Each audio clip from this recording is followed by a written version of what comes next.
Welcome to Santa Barbara Talks with Josh Molina. And this is such a pleasure. I really am looking forward to this conversation with Santa Barbara County District Attorney Joyce Dudley. Joyce, how are you doing today?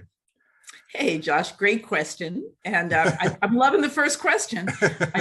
I'm doing really well today. It was one of those really good days. Went for a hike this morning with Council on Alcoholism and Drug Abuse, went to the Ukrainian rally, and now I'm ready for some questions from you. Good day. Yeah, I appreciate you sharing some time to talk. Obviously, this is a really big moment. This is a very newsy time for you. And I want you to talk about that. You announced late last week that you would not be seeking re-election as district attorney. You will have served 12 years in that role. And, you have a stellar reputation, and, everyone, knows of you and respects you and has a really high opinion of you. And so you deciding that you're going to not run again is very big news. So let's start there, Joyce. Why now? Why not run again? Just talk to us a little bit about the timing. Okay, well, first of all, thank you for your very kind comments. And if they're true, how great to leave while you have a stellar reputation and while you're still on top. Yeah. Now's the best time for me to leave. First of all, the office is in great shape. The people we have working in the district attorney's office now are the best in the 32 years I've worked there. I have great faith in the office. Let me say that way around. I was starting to say I would not retire, but I would seek another 4 years where John Savrnoch not willing to run. I read a book when I was campaigning a million years ago, and it was From Good to Great, because just in case I won the campaign and I was the district attorney, I read several books on leadership. One of the things that From Good to Great said was, your organization will be judged 1 year after you leave. That's your legacy. And so I've been thinking about succession planning over the last several years. And I believe with John Savrnoch as a district attorney, that 1 year from now, I can sit back and smile and feel like, yes, the organization was great and solid and kept moving in that direction. So I want to talk to you about John Savrnoch a little bit later. I want to sort of get to sort of your thought process in terms of your announcement and the timing. But let's talk about your 12 years. What do you see as sort of the legacy changes that you made in the district attorney's office? What are you most proud of? I think we'd have to start with the very first thing I said, assembling great staff. I think the fact that in every division of our office, there are great prosecutors, investigators, victim witness advocates, support staff, IT staff, and it's the heart of the organization. Most of our budget is payroll, and that's where we've invested in folks. And then the task force. I've always been a prevention-oriented person. So I started the human trafficking task force, the arson task force, the task force on IV safe, the environmental task force, and the animal abuse task force. Some of these lasted for a short amount of time. Actually, it was only the animal abuse task force that lasted for a short amount of time, but it brought people's awareness to the nexus between animal abuse and human abuse. I brought back truancy. Truancy was gone, and we were able to get truancy back in the office. I brought voluntarism into the office. We had several really great deputy district attorneys who retired. We were struggling at that point when I first took office with our budget. I called them up and I said, I can't pay you. We don't have the money in our budget, but I have cases that need your expertise. Would you volunteer and come back? And to my surprise and absolute delight, they did. So I had senior deputy district attorneys, Ron Zonin, Vicki Johnson, Jim Krieger, Gordon Auchincloss, who came back into the office, even though they weren't being paid to do the work they were already great at. And then our prosecution of very complex cases, certainly the IV massacre. Now, there was no prosecution in that one, but all the investigation and legal talent. That night of the IV massacre, I sent in 8 people to Isla Vista to help in a variety of ways. The MS-13 cases, one going on in South County, one going on in North County. so many heartbreaking multiple family murder cases. The last one we just finished was Pierre Habash, but there were 3 others where entire families are wiped out. Very proud of the Plain oil spill case. First time that we were able to get a felony. I think in the state of California, the first time any district attorney's office got a felony against an oil company. And a plethora of environmental cases and civil cases.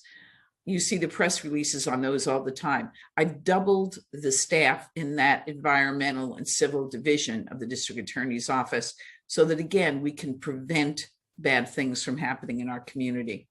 So I think those are probably the top things I think about when I think, what am I most proud of? Mm-hmm. You mentioned a lot there. Let's talk a little bit about human trafficking. Sure. Obviously, people perceive Santa Barbara as a paradise, and in many ways it is. Right. But we're also we also have major issues as it relates to certain types of crime. And I remember in my reporting at some point, Santa Barbara County being a very high on the list of places where people, traffic individuals, I think mostly North County, but happens throughout the county. Can you talk about the problem and how bad it is and how much the county has done in terms of trying to crack down on this behavior? Yeah, Josh, thanks for asking about that. My work in human trafficking started, I don't know, at least 20 years ago when I was the prosecutor and I prosecuted pimps. Now, at first, when I was prosecuting pimps, what would happen is there'd be either websites or actual houses of prostitution, and I'd work with law enforcement in terms of investigation. Then eventually they would go into the location, go into the arrest, and I would immediately give all of the prostitutes immunity. We would say, look, we perceive you as victims, and we want to help you back into our community and help you feel safe. But you are going to need to testify against your pimps. And that worked. I don't know if you remember these cases, but there was the Mangan case and what was called the College Cuties case. And all of them, I believe, went to trial. And each time we were successful. It was heartbreaking to put the prostitutes on the stand, but they understood and we were able to get them services. So we're moving along and we're being successful in eradicating this. And then all of a sudden they hit a massage parlor. And in the massage parlor, they talked to the woman who was giving the massage, ultimately, who was a prostitute. And they offered her the same immunity we've been offering everybody. And she said, no, she would not testify. And it was something, this was, again, probably around 20 years ago. No, we're not going to prosecute you. Everything's going to be okay. We just need you to testify against your pimp. And she said, you don't understand. If I testify against my pimp, then my family back in, I don't remember if it was China or Thailand, will be killed and beaten. And it was, what? And really, that was the first time, Josh, I ever heard of that if she testified against her pimp, that her family members would suffer. And then we began to understand what went on, and it was heartbreaking. Something like this. People would go to places like China and Thailand, and they would find poor families with beautiful young daughters, and they would say, hey, we think we can give you the best, your daughters the best of all possible lives in America. And they would say, we don't have the money to send them to America. No problem. I will lend you the money, and then we will give her a job in a restaurant, and she'll be able to pay me back, ultimately get her citizenship, and maybe even bring you over. Now, what loving parent? I mean, as you know, my great-grandparents sent my grandfather to America with the hope of bringing them over. So they were doing the same thing. Well, it turned out those people that were recruiting them were despicable. First, they'd bring them here, and the pattern went something like this. They'd be working in a Chinese restaurant, and they'd be working incredible hours, 12 hours a day, 7 days a week. And they would continuously say, have I made enough money? No. And then they'd say, but you can finish up your whole debt if you just do this. And then it would be minor acts of sex with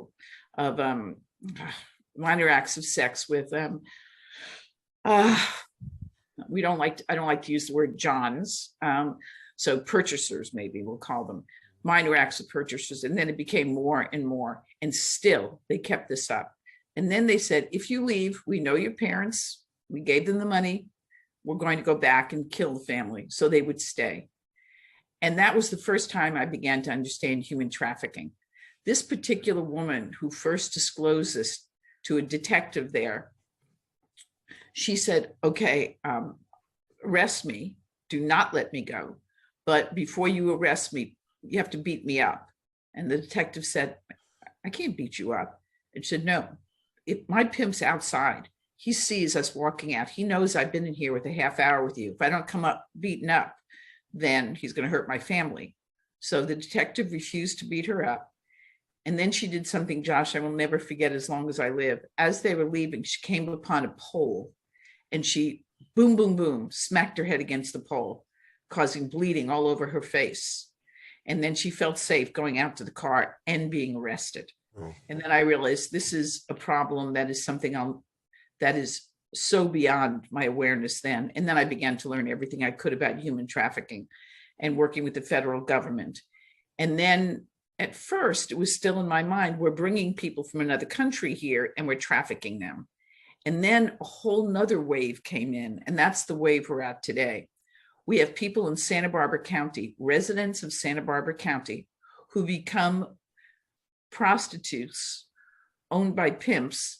Initially, many of them come because they've been sexually assaulted, and then they're given drugs. They become drug addicts, so they start to do it for the drugs. Then some of them do it because they're from terrible homes, and they will do anything to get out of the home, and this person offers them love and security. Those are called the Romeo pimps. And others do it because nobody really cares about them, and there's no other place to go, which is break your heart material. Now, that's where we are now. And I pulled some statistics for you to give you a sense of this. So we started working on, the task force came, we started around 2017. So between 2017 and 2021, there were 207 survivors. We now use the term survivors as compared to prostitutes because we view them as survivors. 91% were sex trafficked, 97% female, 29% 17 or younger, 33% between 18 and 24. And here's the part that I think will shock you, but maybe not. I know you've done some work on this. 43% of them were Santa Barbara County residents.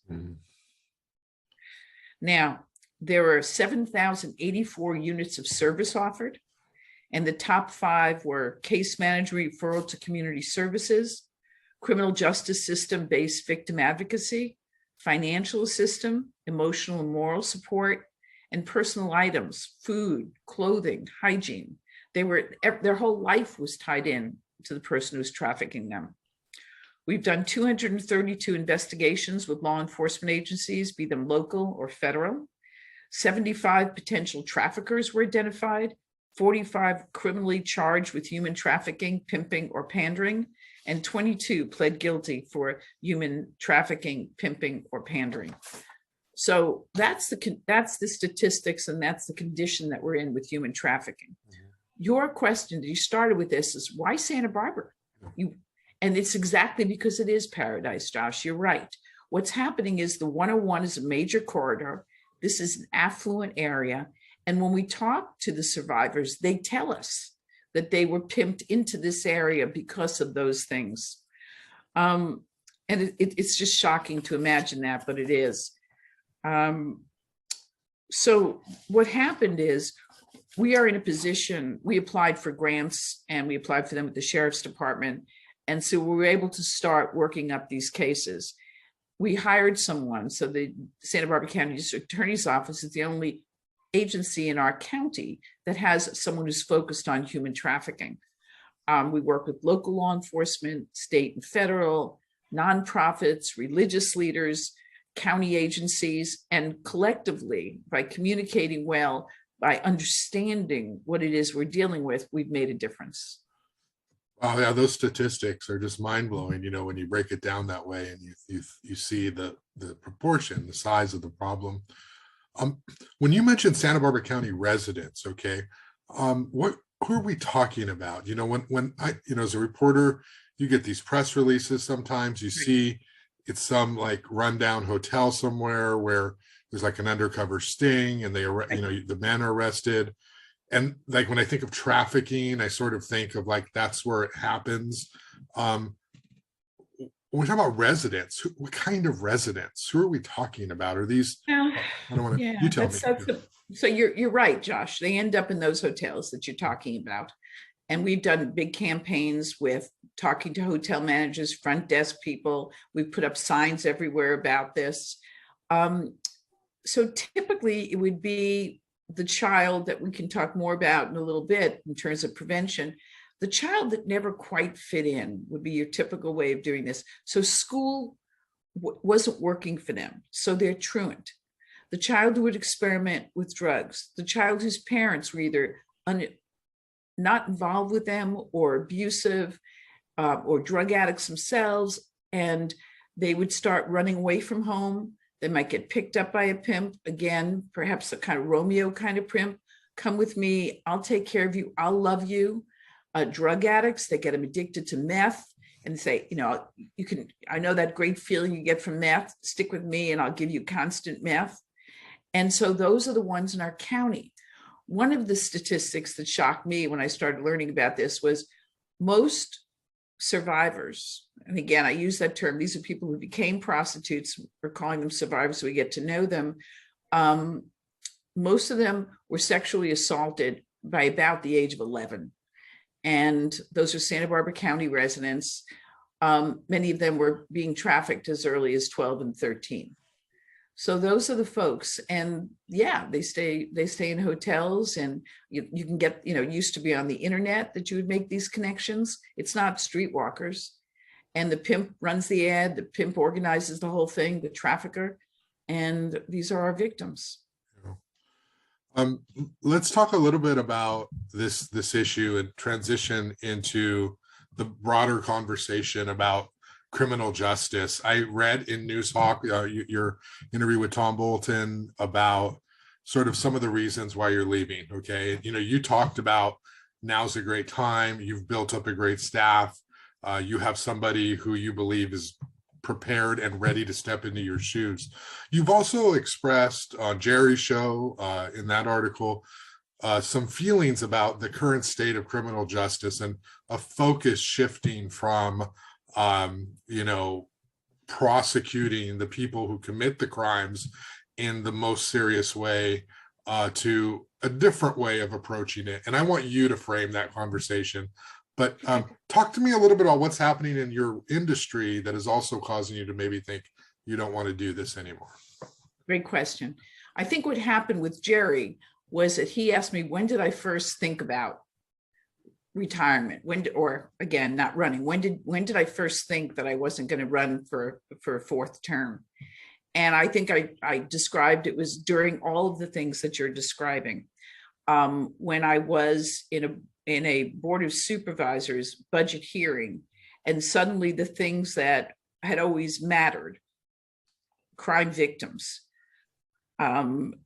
ensuring that somebody who'd hurt victims couldn't hurt them again, either through criminalization, in custody, treatment, whatever. Suddenly the conversation changed and the emphasis changed, and the concern became, in my mind, more on the perpetrator and less on the victim.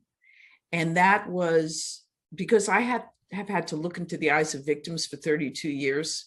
I've seen people who are alive, but every suggestion tells me that they've died inside. And that's as a result of somebody perpetrating a crime. Now, I don't think we can arrest away our problems. I've never been that kind of person. But I do think people have to be held accountable for their behavior. And I began to see that shift. And however, I am seeing the pendulum go the other way now.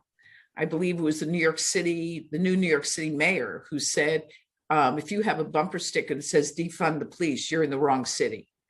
We're seeing a lot more people now. And in part, it was the reaction to a lot of extremely liberal district attorneys coming into communities like Los Angeles.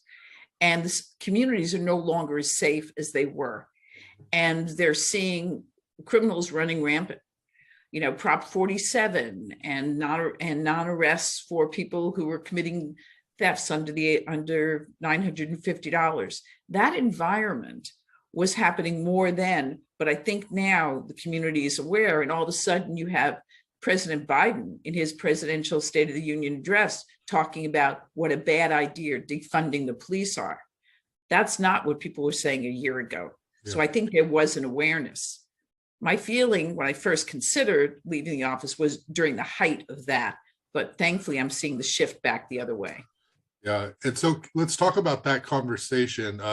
Obviously, defund the police is the wrong phrase, and that's the one that everybody used, and that's the one that conservatives and people will say it's ridiculous. How can you defund the police? We need law enforcement. And really, what that movement was talking about was a readjustment of funds so that we could spend funds on prevention or crimes that are spending money on preventing the crime as opposed to just arrests. And so the terminology was wrong. In what areas do you see sort of that conversation being a legitimate one when we talk about reimagining law enforcement? If it's not, and no one ever said take all the money away, right? But that was the perception they got out of there. But if it's where do you see reimagining law enforcement? In what ways can it help to sort of keep people out of prison who may be not serious, criminals, but end up there anyway? I love that term. I don't think I've heard it before, Josh, reimagining, because that's exactly what we need to do. Mm-hmm. Let's go to the term defunding just for a moment. We need to increase funding for law enforcement because what we have is tremendous recruitment and retention problems now in law enforcement. Every single, and I've never seen this, every law enforcement agency in Santa Barbara County is having trouble with recruitment and retention.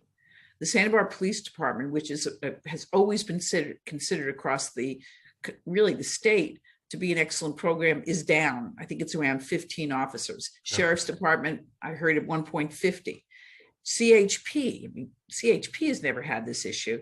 So we need to increase funding for police, but be very clear what that's about. We also need to increase standards and we also need to increase training. So we should decide, being a law enforcement officer, such a critically important job, that we want people with the best education, with the best psychological profile. So in order to recruit that, we're going to have to pay for that. And then once they're law enforcement officers, we have to continue training them, which means backfilling for law enforcement agencies to get them to training and making sure the training is effective. About 6 years ago, Governor Brown asked me to be on the Post Commission, which is Police Officer Standards and Training. 2 years later, he made me the chair of that commission, and I've been the chair ever since. And Governor Newsom just reappointed me as a commissioner and as chair. What I've spent the last several years looking at and hopefully leading is those kinds of efforts. I'll give you an example of one. After the George Floyd murder, very next session, we came together and I was the deciding vote in disallowing the teaching of the carotid restraint. And that was a big change because several law enforcement agencies said, wait a minute, we need that. And my response was, you have a lot of tools in your tool belt, and I want you to focus on the psychological ones rather than that one. And we voted it. But for me, so much about what we're dealing with on the streets are people who are addicts and people who are dealing with mental illness. And so my favorite project to give more funding to is the co-response teams. Makes perfect sense. Historically, somebody who is going through a mental health crisis, there's fear on the part of their loved ones, there's fear on the part of the community members. They call 911, cops come at them. How scary is that? You're already psychologically deranged, and all of a sudden you have people with guns coming at you. So you're going to be defensive, you're going to be reactive. And how's that going to end? Before co-response teams, it ended more often with them being in custody. That's the last place someone with mental health issues needs to be. They need help. So now with the co-response team, I think the arrest rate of the actual people who've come to the co-response team is down to 3%. Oh my God. From that one number to another, just because we took the time to see who's the alleged perpetrator, who's the suspect. Do we have any information on their mental health? And if so, let's send a co-response team. So I think that's critically important. But for me, the prevention part has always been about really preventing from within. What would that mean? As you know, I was the director of Head Start when I started law school, Head Start for Santa Barbara County. I had a master's degree in early childhood education and a master's in educational administration. And as I've said many times, I did more to prevent crime when I was the Head Start director than in my 32 years as a prosecutor. I say that because I believe very strongly that we need excellent prenatal care. At-risk children at-risk infants, when they come home, they need someone in the home helping the mom. One of the cases I prosecuted, Josh, early in my career was a meth addict mother who gave birth to her child, was allowed to take that child home, and that child almost starved to death, screaming, almost starved to death because it was more important for her to connect to get her meth than it was to feed her child. That's how intense addictions can be. So, clearly we needed to get that help in there. So we should have been in that home with that woman. We already knew that she was a meth addict because when her blood was full of meth when she gave birth. We should be in those at-risk homes and making sure they're getting love and the care they need and the support. She should have been in drug treatment. The baby should have been in foster care until she got there. So many things should have happened, but instead that baby almost died. In terms of preschool education, it seems like a jump. It's not. When you arrive in school at age 5, if you don't feel like you belong and you don't feel connected, then all of a sudden you think you don't have a sense of hope. And when you don't have that sense of hope, you don't feel like you belong. So some kids come into kindergarten knowing their colors, their letters, and they can feel like a success. Others, because their parents didn't have the money in most cases to send their kids to preschool, come in and they already feel left out. That continues and continues. 70% of the people in prison didn't graduate high school. So if we had invested so much in that prenatal care, home visits, preschool, and then the testing, we should be in there testing not just for the physical that you need before you go to preschool or kindergarten, but the mental health. We should get the kids the help they need when they're still munchkins, special education, people with dyslexia, people with all kinds of learning disabilities. Let's get them to them when they're 5 so they feel like a part of school. So when I think about funding and I think about spending more money in those directions, which is not to say there isn't a place for diversion and all the other things you'll likely ask me about, but I think your biggest bang for the buck is going to be on prevention with early childhood. Yeah, no, and I don't disagree with you there. And I don't think a lot of people would, that the earlier in the system that you can intervene and help, the bigger the payoff it is going to be. I know with my first kid, we had a first 5 come to our house and talk to my wife, told me to leave, like, want to talk to, and, they asked all kinds of questions about the home, the relationship, are you safe? All that stuff. My second child, they never came. I don't know what happened. I don't know if there was a difference. I guess maybe they assume, I don't know, but I do know that certainly those kind of checks, they matter, because if somebody is feeling a little bit like they have nowhere else to turn, here's a person who says, hey, we're available at any point to do that. Everything you said makes sense. As a reporter, I cover school district, okay? And you hear high school students, and you may have followed this, the Santa Barbara Unified School District almost overnight voted to remove the sheriff's deputy on campus, because many young people, at least, who had testified, said they don't feel safe around law enforcement. They don't feel as though they that they're treated the same, that people of color feel as though they're singled out, whereas other people don't have that interaction with that deputy. And this is part of the national conversation. And I know things here are not as bad, as other places, but if you're one of those people who does experience that, doesn't matter, it is just as bad to you. Yes. How do we, I guess my question is, we've got a whole generation, Joyce, growing up believing that law enforcement is targeting people of color. We have iPhones that people record, and you can go you could go on YouTube right now, and you can find all sorts of examples of law enforcement singling out people of color. And that's just a video, but that's, what you would see. We have a whole generation growing up who's saying, defund the police. We don't feel safe. Our prisons and our jails are full of people of color. They're full of, Hispanics, Latinos, Blacks, people of color, and it's disproportionate to the overall population. So can you talk about, how do you convince them? How do you convince them that when they hear you talk, that when they hear you say, we need more funding for law enforcement, how do you make that case to them and help understand, it's that perspective is going to make things better? That's going to somehow help the situation they're experiencing. Well, as you know, the only way you change is if you meet people where they are. And I can tell you that I think they have been discriminated against. I think people of color are treated differently. I think historically, that's the way it is in every system. I'll give you an example of it. Jackie Lacey is my best friend. She was the district attorney of Los Angeles, and she's Black. When she travels on an airplane, because of the number of threats she's gotten, she has to travel with 2 detectives. And they're armed, they come onto the plane, and there's a procedure.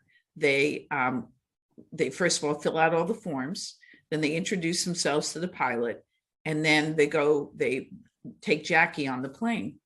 So one of the flight attendants, as Jackie is walking behind the 2 obviously looking investigators, said, "What's she in for?" What's she in for? The only reason, Josh, they asked that question is she was Black. Yeah. And had it been me, they wouldn't have said what she's in for. So when we talk about people of color being treated differently by law enforcement, I think people of color are treated differently by across the board in our community. Now, where it gets dangerous, now in that case, it hurt her feelings. But when it gets dangerous is when it's someone who can take away your liberty. And I think that the people of color in Santa Barbara High School who felt that way have personally experienced racial profiling, have witnessed it on the street, and are legitimately fearful. So when I say meet people where they are, don't tell them that it's not true. Of course it's true. And now let's fix it. Let's make sure law enforcement officers gain that sensitivity. That's part of what we do at Post. And no matter how many people tell them, no. If they experienced it, if they saw it, if they perceived it that way, it's not going to change. So law enforcement has to change in terms of the efforts they make so that people feel safer. Yeah. Okay. And one more question on this topic of diversity and inclusion, your staffing. Okay. There are many people who say, we need teachers, we need leaders, we need people in power and authority to look like the community they represent. So right. In other words, we can do all this stuff, and we can talk about inclusion, and we can talk about equity, and we can talk about emotional health awareness and mental health awareness. But if we still look up and we still see the people in charge, and I don't want to discriminate against anyone, but being white, being men, obviously not in your case, but if that's still who's predominantly making the choices, how do those people ever feel like I belong? Okay. So in your office, the district attorney's office, how do you approach staffing and diversity and reflecting the community that you are representing? First of all, I think they're right. Mm-hmm. I think that that all that is true. Christy Stanley was the district attorney for a short amount of time, but I'm the first female district attorney who's ever served a term, and now I'm finishing my 3 terms. So we start right at the top with first woman DA to complete terms ever in the history of the Santa Barbara District Attorney's Office. It's been around forever. Mm-hmm. I believe that what you're saying is true. I also have changed things radically. First, from my perspective, long before I was on the post commission, I co-created the curriculum and taught the dangers of racial profiling and hate crimes. So while I was a deputy district attorney, I was working on that curriculum and going around to agencies across the state and teaching the dangers of racial profiling. Most classes for law enforcement officers only take 1 day. We found it took not just 1 day, not just 2 days, but 3 days to break through to get law enforcement officers to understand what racial profiling is and the dangers of it. By day 3, they got it. What topic takes 3 days to teach? You have to really get to someone's core. And one of the things I would talk about is being unjustly accused. When I'd say to a class of law enforcement officers, how many of you ever felt unjustly accused? They raised their hand. And I said, so when you pull over somebody in a car, when you see a brown or black arm sticking out and you form all these opinions about them, they're being unjustly accused. Oh, I did it because, no, stop. What you saw was a brown arm and you pulled them over. So they have to get that awareness, and they began to do that. Also with the California District Attorneys Association, Jackie Lacey, who I told you about, she and I were the founding members of the diversity program there. Why? For exactly the reason you talked about, Josh. We wanted to make sure the district attorney's office is starting to look like the public that they serve and the people that they serve. And I've been successful in doing that. I've hired more women and more people of color. And then you say, well, okay, but are those secretaries, were they receptionists? What are they? The answer is yes, it's the secretaries, it's the receptionists, it's the victim witness people, and it's the people at the top. I have 7 executives. The majority of the executives are women. I have somebody who's Black and Egyptian at the very top, and a woman who's Puerto Rican at the very top. And when you look at who's running your DA's office and who the executives are, you see women and you see people of color. And I got to tell you, Josh, very honestly, I didn't choose them because they're women or people of color. They were the best people for the job. But my heart and my head were open to, I really want this community to see who's there. Then on a personal level, and I took this very personally, I began to mentor young women who are Latina. And it's been an incredibly rewarding experience for me. One young woman was 16 when I met her. She was in a home where there was horrible domestic violence. I saw the light in her eye, and I stayed close to her. I'm still close to her to this day.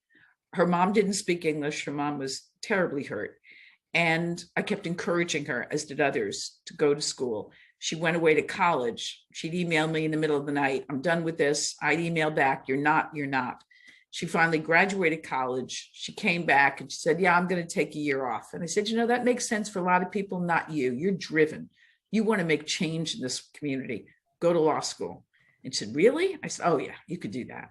So I'm very proud to tell you, she not only went to law school, she graduated law school, and she's a deputy district attorney. So I can't even do that without getting goosebumps. I had another Latina girl. I got her when through CADA, Council on Alcoholism and Drug Abuse. I became her mentor when she was this adorable little 8-year-old munchkin. She's doing really well. She's a teenager and she wants to become a forensic pathologist to get involved with the criminal justice system. And then there've been a series of other stories like that. I felt there was one thing for me to do it as a leader, one thing as come out post, one thing as California District Attorneys Association. Well, what skin in the game did I have? And these incredible young women are my skin in the game. Yeah. Okay. Thank you. And that's very well put. Let's talk about you. Let's transition a little bit. I don't mean to put you on the spot here with Let's those talk about questions, something else. but let's talk a little bit about you. Obviously, you look at you now and you sort of say, well, yeah, she's the DA, and she wants to, prosecute the bad people and put them in, jail and prevent, to do all these things that district attorneys that want to do. You're obviously somebody who's a role model for a lot of people, a lot of young women as well.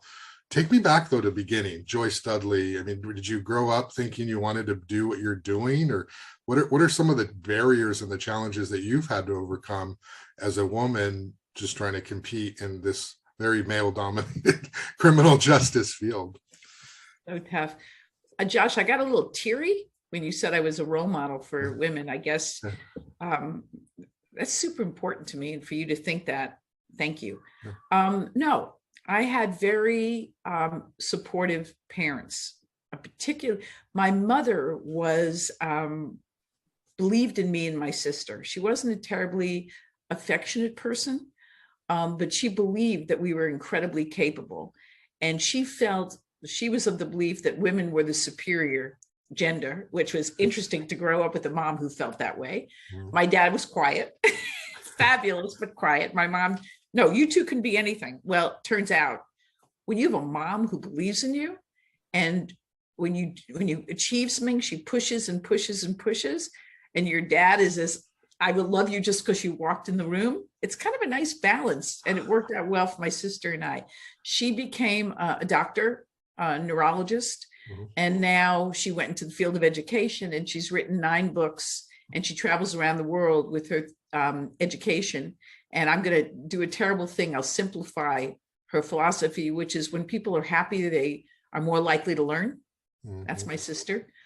With me, my mom let me be the wild child that I was. And I experimented in so many different things. Josh, I went to 7 colleges in 3.5 years. Wow. So I began college with my buddies, graduated college with my buddies, but in between, I went to a million different colleges. The passion for child abuse started when I was 17 and in high school, and I kept that passion alive. But what field I settled down in? And eventually it was being a deputy district attorney. And I was shocked by the sexism that I saw in the courtroom, through my office, through everything I experienced. And it was the first time, because I had this mom who believed in me. It was the first time I ever saw that I was being treated differently. And it was from day one. One guy who applied for the job and didn't get it said, the only reason you got hired, not me, is you're a girl. And the DA's office wants to bring in more girls. And I thought I'd gotten hired because I was the most qualified person. But he broke my heart when he said that. I never forgot it. I can tell you where we were when I was told that. And then throughout, the various decisions that were made. I remember when male DAs were successful, it was like, hey, let's go out for a beer. I remember hearing, why don't you go home early tonight and cook dinner for your family? When I asked for a raise, hey, you got a husband, you don't need more money. I'm not being paid the same as the other people. Well, but you got a family. And those were things that I was supposed to just accept. And I remember once being in the police department, coming over to look at some photos, and a sergeant there assuming that I was there to pick up paper. And he said, yeah, are you the secretary who picks up paper? And I said, no. And he goes, well, listen, while you're here, would you grab me a cup of coffee? And I said, no, I'm a deputy district attorney, and I'm here to meet with the detective to talk about the case. When I was first elected, there were 58 counties. There were 8 DAs who were women. Kamala Harris and I were 2 of those DAs. Now, more than half of the district attorneys in California are women. So it was fighting. I remember once I was in court and I was being taunted by a bunch of male defense attorneys. And somebody said to me, pulled me over and said, hey, Dudley, you want the sharks to stop? You stop bleeding. You learn how to take and give hits. And I'll tell you, Josh, in those days, women didn't know how to take and give hits. I didn't know what that expression meant. And then I realized I gotta start taking and giving hits. And it was all new to me. And I think when that was something that I had to learn, whereas I think maybe men get that from an early stage. And somehow I was able to bring that plus my natural tendency to be a bridge builder and mother everybody to the office that I eventually was able to run. I brought a bunch of women DAs together probably around 6 or 7 years ago to my office. And I said, hey, is there still sexism in the court? To a person, they burst out laughing. They said, of course. And I said, well, give me examples. They told me. I said, so where do you go where there isn't sexism? And the answer was only in this office and only because it's being run by a woman. Mm-hmm. So that to me was shocking. I think things are getting better, but I think there is still some of that left, and there'll be less and less of that. I think that there was discrimination against people who were gender neutral. Their sexual preferences were different than other people's sexual preferences. We brought in all kinds of people in the DA's office to also eliminate that. One of the concerns I had when was dealing with people who were transitioning. You know, I didn't know that my staff had enough information about what terms to use, how to approach it. So I had every member of all the lawyers and all the investigators watch a tape where a transgender person spoke about that. Because if we don't meet people where they are, if we're not there to help, if we're not, then we shouldn't be a district attorney's office.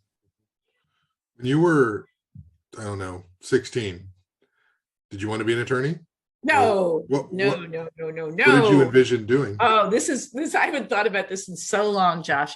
I remember, oh God, so funny you picked 16 because I remember what happened. This was the beginning of the women's lib movement. And I thought women's libbers were horrible. They were the worst people because they weren't embracing their womanhood. You know, I was queen of the prom, Josh. I was cheerleader. And it was like, what? No. And then I remember saying, my boyfriend is going to be an architect. And because I just read Fountainhead, and I'm going to be an architect's wife. And he will build, and I honestly remember standing in front of my classroom saying this, he will build great buildings and I will proudly wash his dishes. Who says that stuff? And I wish I didn't remember saying it, but no, I had no idea I'd be a lawyer, and no idea I'd ever be the DA, and no idea that I would consider myself, law enforcement officials.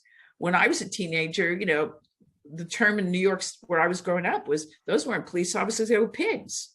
So, and that's what I grew up with. So I grew up with a lot of the same things that people in that high school, which you talked about 10 minutes ago, grew up with. Yeah. And then as I got to know law enforcement officers, obviously my opinion changed greatly. Yeah. Wow, prom queen, is that what you said? Junior high prom queen. By the time I got to high school, I was a little bit of a hippie. I wasn't involved with proms, but junior high prom queen. And did I read, maybe it was in Tom's story, that at this stage of your life, as you're retiring, you're looking toward new challenges, challenging yourself athletically stood out to me. What's that all about? Right now I'm 69. I'll be approaching 70. I'll be 70 on February 2nd, 2023. Mm-hmm. And the other day I was doing something and I felt weak, physically weak. And I realized I'd become weak. And I think that happens to people when they age, whereas I thought I was invincible and young. So I started lifting weights, and now I lift weights to get stronger. I've always been athletic, but I really want to push myself so I can be in the best shape I've ever been in my life when I'm 71. Mm-hmm. And when I leave office, January 3rd, 2023, I'm going to Colorado for 2 months to downhill ski. I've never had time or money in my life to downhill ski the way I want to. So over the next year, my legs and arms are going to get stronger, and I'll be skiing every day. And then I'll be hiking mountains and riding bicycles.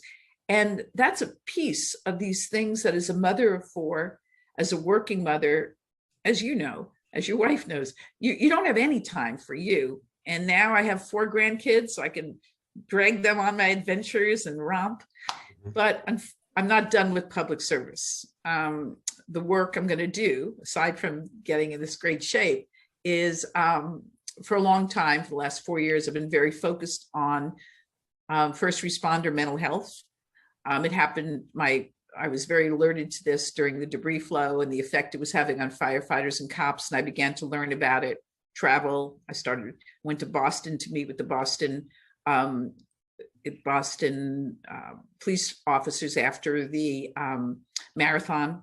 I went to New York City and met with the firefighters who had lived through the 9/11, and I began to understand post-traumatic stress injury and the effect it has on law enforcement. And a light bulb went off. If people are traumatized, law enforcement officers, firefighters, they can't bring their whole selves to the next investigation, to the next fire. So one of the best things I could do for public safety is to ensure the strength of their mental health.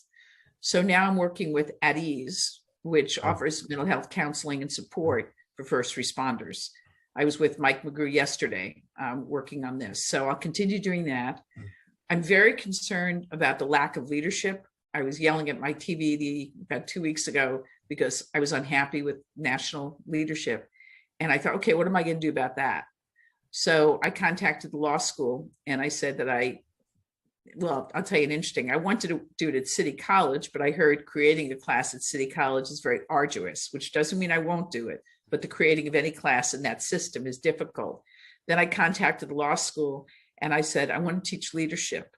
I want people to understand what it takes to be a leader, and I want to pass on that. So I'll be doing that. Oh, and one of the most interesting and important bills that I've been hoping for and that did pass is the decertification of law enforcement officers. We're one of the few states that doesn't decertify. What does that mean? A police officer commits a terrible offense and quits before there's any kind of investigation, and then goes on to another part of our state and gets hired there. That chief calls up the other chief and says, hey, tell me about this guy. Well, because of HR laws, you can't. Mm-hmm. You can say he's no longer working here. So this bad cop gets picked up someplace else. What I always wanted to happen is they should be decertified. They should not be allowed to be a police officer anymore. That decertification law passed, and now Post is going to be involved in that whole procedure of decertifying police officers.